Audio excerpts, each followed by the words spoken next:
Sebelum melanjutkan, jangan lupa subscribe dulu. Terima kasih.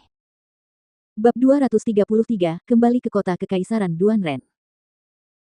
Tepat saat ujung jubah Huang Xiaolong menghilang di kehampaan dan tubuh Han Fei terjatuh ke lantai, sesosok tubuh melesat mendekat, menembus angin. Siapa yang berani membuat masalah di rumah Chen Ku? Orang ini adalah seorang pria tua berusia 80-an, dengan iris mata hijau cerah, mengenakan jubah mulberry. Pria tua ini adalah kepala pelayan Chen Mansion, Jiang Rong. Jiang Rong jatuh ke lantai. Melihat Chen Dingyuan dan Han Fei tergeletak di genangan darah, wajahnya tampak pucat. Tuan muda Dingyuan. Dia mencapai tubuh Chen Dingyuan dalam beberapa langkah, sambil berteriak hampir histeris. Tak lama kemudian, berita itu mengguncang seluruh Chen Mansion, mengumpulkan lebih dari 1.000 ahli Chen Mansion untuk mencari pembunuhnya sementara Huang Xiaolong sudah dalam perjalanan ke gerbang Northside Merchant City. Namun, ketika dia tiba di kota itu sedang dikunci. Melihat gerbang kota tertutup rapat, Huang Xiaolong mencibir dingin. Berjalan ke gang sepi, siluet Huang Xiaolong menghilang di udara tipis, muncul lagi di dalam aula kuil Sumi. Mengaktifkan formasi 10 Buddha, gunung emas menyusut menjadi seukuran butiran pasir saat Huang Xiaolong mengendalikan penerbangannya, terbang keluar dari Northside Merchant City yang tinggi di troposfer. Tentu saja, Huang Xiaolong punya cara lain untuk meninggalkan kota itu, seperti menggunakan token Archduke Mabo atau token Buddha terberkati yang diberikan si plus Fantian kepadanya. Namun, salah satu dari tindakan ini akan menarik terlalu banyak perhatian. Karena dia telah memutuskan untuk pergi, dia tidak ingin menimbulkan masalah. Keluar dari kota pedagang sisi utara, Huang Xiaolong melanjutkan perjalanan melalui Gunung Sumi yang suci, terbang ke selatan. 2 jam telah berlalu saat ia memutuskan untuk berhenti. Dalam 2 jam tersebut, Huang Xiaolong mengaktifkan formasi 10 Buddha untuk mengendalikan penerbangan Gunung Sumi yang saleh, menghabiskan pasokan ki pertempurannya.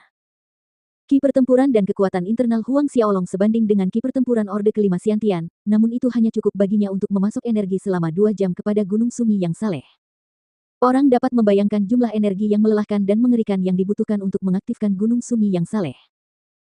Turun ke tanah, Huang Xiaolong pergi ke aula samping, menelan setetes ramuan Buddha geosentris dan mulai memulihkan ki pertempuran dan kekuatan internalnya.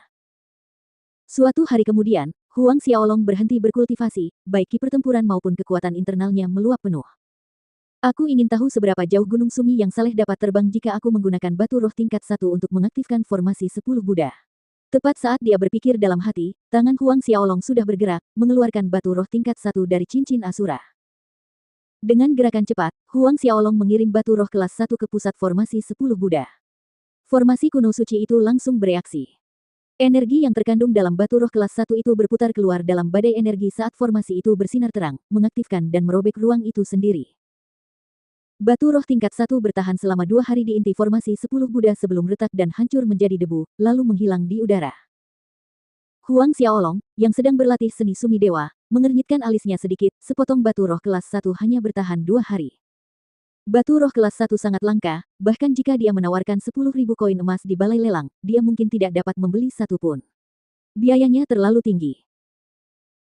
Di sisi positifnya, setelah keempat pusaka itu bergabung menjadi satu, Huang Xiaolong menyadari ketika dia berlatih seni Dewa Sumi dalam formasi 10 Buddha bahwa ki naga api dari pagoda pusaka Linglong, energi suku Dewa kuno dari cincin pengikat dewa, dan ki jiwa dari mutiara jiwa absolut sedang melembutkan fisiknya, persis seperti energi Buddhisme dari formasi 10 Buddha Gunung Dewa Sumi. 4 jenis energi berbeda yang melembutkan tubuhnya saat ia berkultivasi sangat meningkatkan kecepatan kemajuan Huang Xiaolong, sehingga ia dapat merasakan peningkatan kekuatan setiap hari. Pelunakan berkelanjutan oleh keempat energi besar ini meningkatkan pertahanan fisik Huang Xiaolong menjadi lebih tinggi daripada Xiantian tingkat kelima, baik dalam aspek pertahanan maupun kekuatan. Huang Xiaolong melakukan perjalanan kembali ke Kekaisaran Duanren sambil berlatih di kuil Sumi, meninggalkan wilayah Kekaisaran Buddha terberkati dengan cepat. Namun, karena biaya yang tak tertahankan untuk mengaktifkan Gunung Sumi yang saleh untuk penerbangan, sebagian besar waktu Huang Xiaolong lebih suka tidak menggunakannya. Menghitung rentang waktu perjalanan, ia akan menggunakan batu roh kelas 1 setiap 4 hari pada formasi 10 Buddha. Meskipun batu roh tingkat 1 sangat berharga, dengan cara ini, Huang Xiaolong tidak akan menunda perjalanannya maupun kultivasinya. Dia hanya memiliki cukup batu roh tingkat 1 untuk mencapai Kekaisaran Duanren, dia akan memikirkan cara untuk mendapatkan lebih banyak di masa depan. 4 bulan telah berlalu. Huang Xiaolong bergegas dan akhirnya berhasil kembali ke Kekaisaran Duanren. Dalam kultivasi, semakin tinggi ranahnya, semakin sulit untuk maju dan Huang Xiaolong tidak terkecuali. Setelah menembus Xiantian Fourth Order, kecepatan kultivasinya lebih lambat dibandingkan sebelumnya.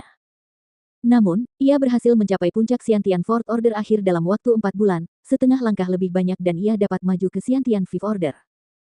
Seperti yang Huang Xiaolong hitung, 20 batu roh kelas 1 miliknya tepat sasaran. Batu terakhir hancur menjadi debu saat ia tiba di wilayah Kekaisaran Duanren dan ia menghabiskan 10 hari lagi untuk mencapai kota Kekaisaran Duanren. Menatap gerbang kota yang sudah dikenalnya di hadapannya, emosi yang tak dapat dijelaskan mengalir di hati Huang Xiaolong, sama seperti yang ia rasakan setelah kembali ke Huang Clan Manor dari kota kerajaan Luotong saat pertama kali meninggalkan rumah, lebih dari 1 dekade lalu. Sambil menarik napas dalam-dalam, Huang Xiaolong mengangkat kakinya dan berjalan menuju gerbang kota. Tidak banyak perubahan di kota Kekaisaran Duanren, pemandangan yang tersaji di matanya tidak jauh berbeda dengan 1,5 tahun yang lalu, masih tetap ramai dan semarak, barisan kereta kuda yang tak berujung dan gedung-gedung yang megah di sepanjang jalan.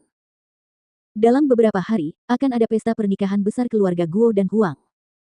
Kudengar kali ini, seluruh lebih dari 1.000 kerajaan di bawah Kekaisaran Duanren mengirim utusan atau pangeran mereka untuk memberi selamat atas acara tersebut. Bukan hanya itu.